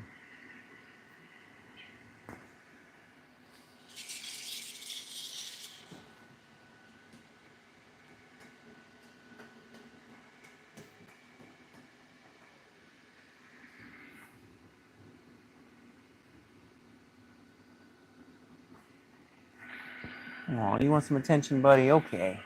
Say hi to everybody out there. Say hi to everybody out there, Momo.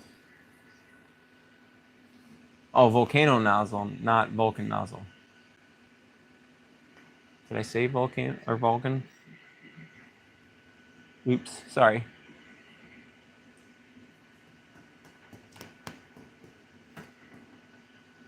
Oh, I see what you're saying.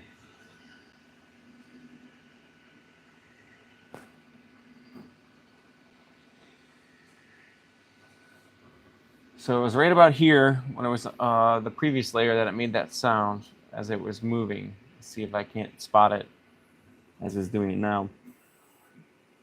No, I didn't do it that time. I don't see any issues or, like I said, any damage to the infill. So I think it's just like grazing it.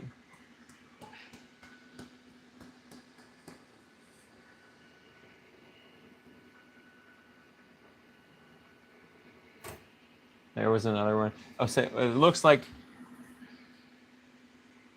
with the infill going diagonal, it's whenever it has to cross over, I think the word's perpendicular to the infill pattern, is when it sounds like it catches. It doesn't seem to cause any issue.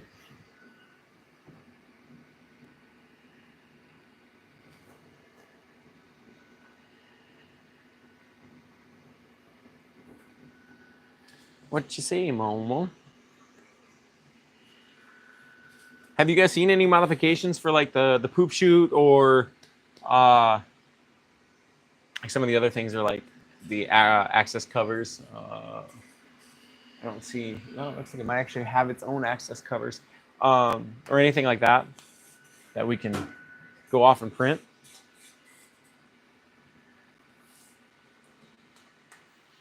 See if I can search on Maker World. Maybe they have something, or Printables maybe.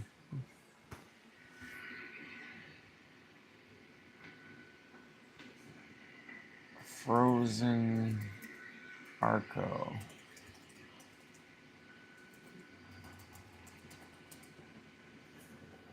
Okay, they have a bucket for it. All right, I'm gonna download that. Looks like there's a bucket for it, and there's an arm that attaches to it as well. I found that on Printables. I'll put that link in the chat so you guys can have that. So I noticed after our last live stream, I had some extruded poop on the floor. So I found that, but I didn't see. That's the only thing that comes up when I search Phrozen Arco on the Printables website. Let's see if Maker World has anything.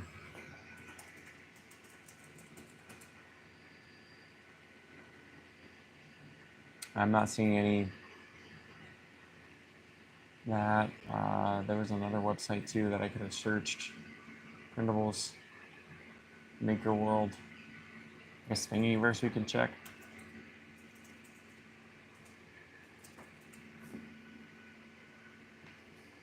Phrozen Arco.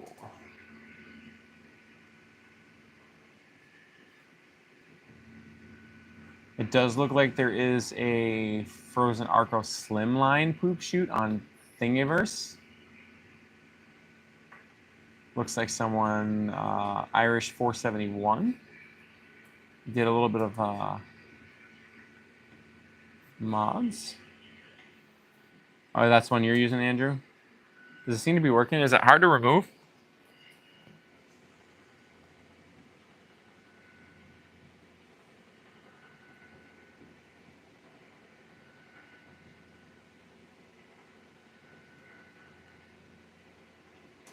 I think I'm going to go off and print off one of these on one of my other machines right now.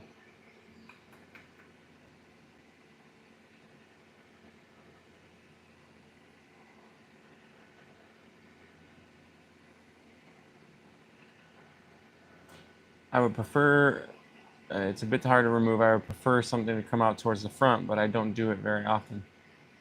I would think you want one that feeds to something off the table. Those look small for a lot of filament changes. Yeah, I know.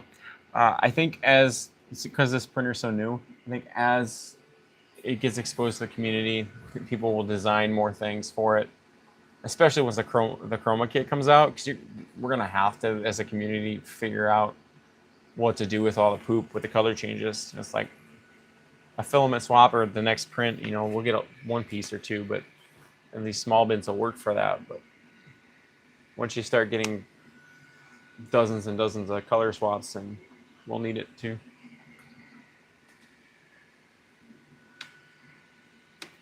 I would agree, David. The way that poop comes out, it doesn't really help. It was definitely the poop shoot process is definitely different.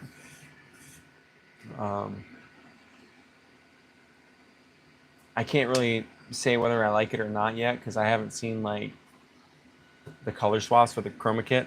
Once I get the chroma kit, I'll have a better idea whether I like it or not. I like that they try to design something new. And the initiative they took on that is really cool to see. It's not like a copy over from another machine's model. The bed is lower, so that's where they had to put it. Now we just have to figure out how to manage it. I agree. I might just do something similar as I did with the other machines. Just cut a hole in the board and let it just go right down into the bucket. Seems to be simple enough method. That way it's clean and efficient. I've seen a lot of those like Vori, is that how you say it? Vori statues and stuff you can put the poop into. It's kind of cute.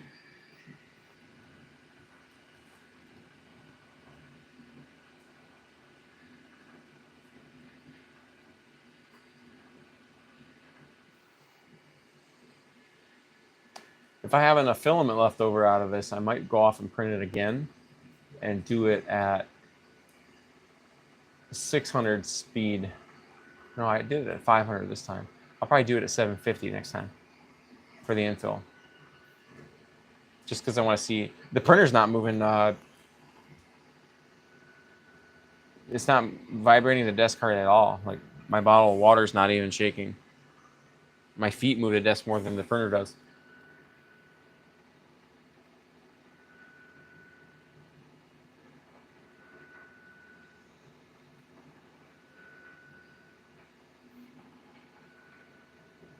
So in 20 hours, we'll know what exactly it is. All right, let me print off this poop bucket real quick. All right, just so I have something to put it in. I'm gonna print off the one that I found on printables because it looks like it clips onto in the back of the printer. So we're gonna pull up the bucket and then I'll add the arm into this file or import it into the file so I can print them all on one build plate.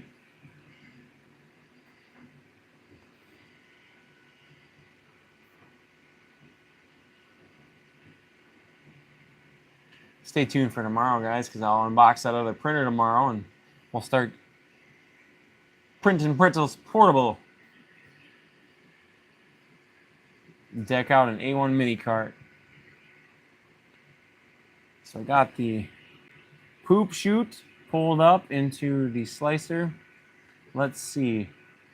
For the Arco, it looks like it takes up a good portion of the build plate. If I switch it over to, let's say, the Centauri Carbon, whew, it takes up almost the entire width of a build plate. Not the entire volume, but the width that gets filled up. So it's a pretty big poop bucket. So there's the arm as well.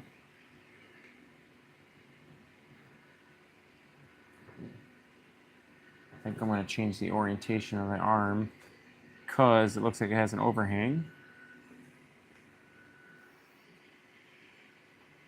I'm going to change the y-axis by 90 degrees. There we go. And then we'll print out 2 arms.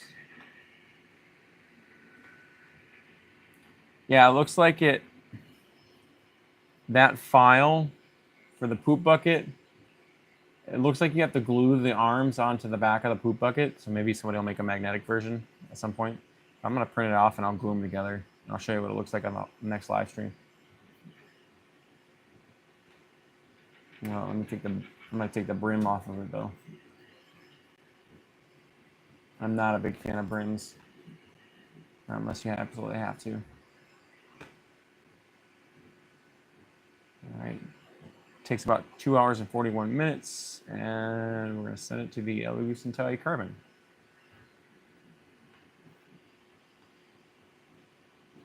Oops, actually I got to cancel that print because I forgot to support an area.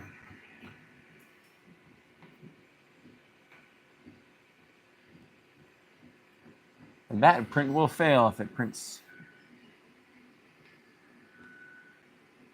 I gotta change it. So if you guys use that file, make sure you rotate the bucket over because it wants to print upside down for some reason when it comes into the slicer.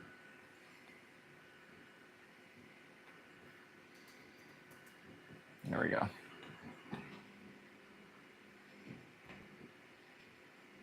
Cancel that print real quick.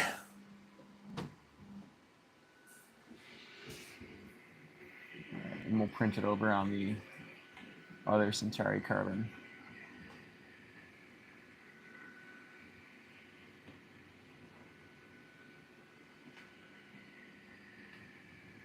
There you go. Yeah, Orca Slicer gave me a notification that something wasn't supported, and I was like, oh, yeah, let's not do that. I'll come downstairs tomorrow and have a mess.